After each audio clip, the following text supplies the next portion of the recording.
Hello viewers, welcome to my channel. అందరూ ఎలా ఉన్నారండి?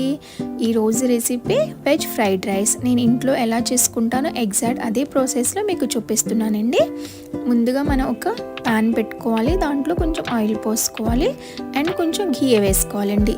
ఘీ టోటలీ ఆప్షనల్ అండి, మీకు కావాలితే వేసుకోండి లేకపోతే స్కిప్ చేసేయండి. కొంచెం షాయి జీరా బే లీఫ్ తీసుకున్నానండి నేను.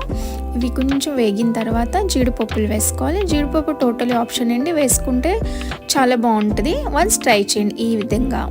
ఇప్పుడు చిన్నగా కట్ చేసుకున్న వెల్లుల్లిపాయలు వేసుకున్నానండి. ఇది కొంచెం బ్రౌనిష్ కలర్లో వేగిన తర్వాత మనం ముందుగా కట్ చేసుకు పెట్టుకున్న సన్నగా పొడుగ్గా ఆనియన్ వేసుకోవాలండి. ఇది కూడా బాగా కొంచెం బ్రౌన్ కలర్లో వేగాలండి. వేగిన తర్వాత అన్ని వెజెస్ వేసుకోవాలి. మనకి ఇష్టమండి, ఏ వెజెస్ కావాలితే అది వేసుకోవచ్చు. క్యాబేజ్ వేసుకోవచ్చు, స్ప్రింగ్ ఆనియన్ వేసుకోవచ్చు. మీ దగ్గర ఏది అవైలబుల్ ఉంటే ఆ వెజిటేబుల్స్ ఫ్రైడ్ రైస్కి ఏదైతే యూస్ చేస్తారో అవన్నీ వాడొచ్చండి, చాలా బాగుంటుంది. నా దగ్గర ఉన్న అవైలబుల్లో అన్ని వెజెస్ నేను దీంట్లో వేసుకున్నాను. చిన్న ముక్కలు పొటాటో కట్ చేసి పెట్టుకున్నాను, అవి వేసుకున్నాను. క్యారెట్స్ వేసుకున్నాను, బీన్స్ వేసుకున్నానండి నేను.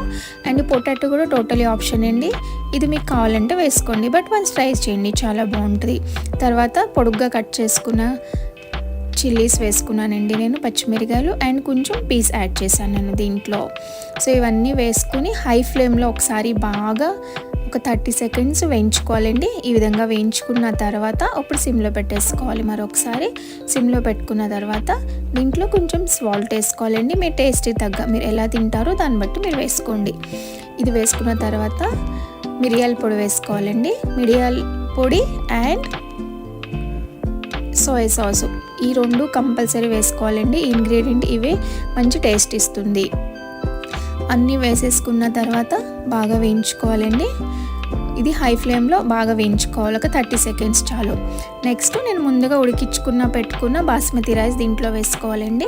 కొంచెం సాల్ట్ యాడ్ చేయండి మీరు ఎప్పుడు ఉడికించుకున్న బాస్మతి రైస్, సో బాగుంటుంది టేస్ట్. తర్వాత కొత్తిమీర వేసుకున్నాను. ఈ స్టేజ్లో మీ దగ్గర స్ప్రింగ్ ఆనియన్ అవైలబుల్ ఉంటే అవి కూడా వేసుకోండి, బాగుంటుంది.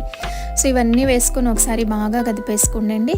ఇప్పుడు ఈ ఫ్రై చేసే టైంలో కూడా మనం ఒకసారి హైలో పెట్టుకోవాలి. ఇది కూడా బాగా ఫ్లేమీ స్మోకీగా వచ్చి మనకి ఫ్రైడ్ రైస్ టేస్ట్ స్టైల్ లాగా కూడా కొంచెం స్మోకీగా ఉంటుందండి ఫ్లేవర్. సో ఈ విధంగా చేసుకోండి. సో చూడండి, అయిపోయింది మన ఫ్రైడ్ రైస్ ఫాస్ట్ అండ్ క్విక్గా. మీకు నా వీడియో నచ్చినట్టయితే షేర్ చేసి లైక్ చేసి సబ్స్క్రైబ్ చేయని వాళ్ళు ప్లీజ్ సబ్స్క్రైబ్ చేయండి నా channel. Thank you for watching.